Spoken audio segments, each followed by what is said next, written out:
kuma gwamnati tana kokari da take rike gidan talabijin gaskiya kowa ne zai iya rike in ka kula za ka ga yanzu an fi yawan bude gidajen rediyo gaskiya ne amma ba mutum ɗaya wanda ya ce 13 ne yanzu da mu a Kano in ka hada da ta biyu ba talabijin ko daya a 13 na a kwashi kudin biyar mana a yi talabijin daya kai sun ka shigo da aminci din nan fa sun tafi 14 ma to a kwashi kudin rabi da aka yi su masu rediyon su haɗu kasi rediyon su talabijin freedom da suna yunkuri za su ina ga yanzu abin ne bai to a wancan lokaci a gaskiya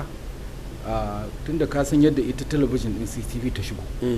duk abin da ake so Rimi ya ce duk yadda za a sai an kafa talabijin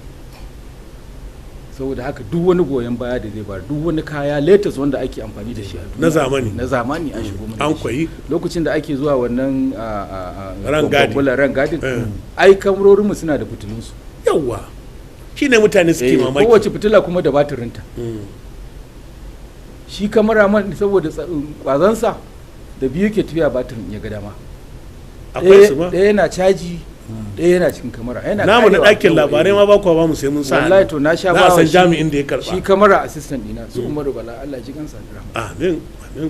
ya tafi a guje da ɗaya batirin in ya mutu ya samu shi a caji kafin ɗayan ya kare saboda an damu da aikin kuma ana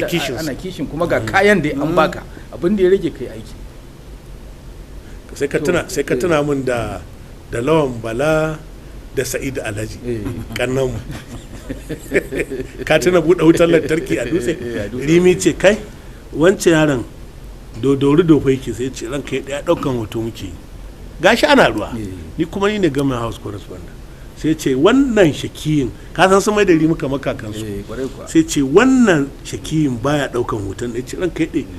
magana gaskiya sai ce na ga abin ku ba ya ce ranka ya ɗaya ma ga ma kwakwara mana sai kwakwara musu ɗauko ya ce Adamu Salihu ce ranka ya ɗaya a shirya mota ta je Kano ko nawa ne ga director press a je a so musu kayan aiki to yanzu Allah ya Bichi yayin da kake da irin wannan yanayi me ba za ka yi gaskiya kam to kuma shi yasa nake ganin kokarin wannan gwamnatin wallahi tallahi da nazo na ga irin kayan da suka hada ARTV Alhaji kana ga satellite talabijin tana an yi asibitin nan ga yanan mutanen gari ma banda ma'aikata talabijin tana da tsada san ko nawa aka kashe ba amma daga dukkan alamu ba karamin kudi aka kashe duk inda aka je a duniya dai za a kwatanta wannan shawarar kawai da zan bayar shirye-shirye a samu shirye-shirye masu inganci waɗanda za su jawo hankali samu karbuwa sannan ka san talabijin fa su na wajen ta hanyar tallace-tallace suke samun kudi to ai in ka tuna ma shi an dogara akan gwamnati ba kawai a ce ita ce za ta ware da gaske ai shi yasa ba karamin illa aka yi wa gidan nan batun daga baya wasu gwamnatocin da suka biyo baya in kun tuna fa wurin nan fa da muke zaune da ku fa na fari mu fa kai kamar tsarin BBC ne fa ko Voice of America ka shigo yau kai ne Malam Ahmad Tijani Ahmad kana da production kana da aiki da za ka yi da asuba to a tanadan maka wurin da ko kai da iyalinka da asibitinka da fire service da masallaci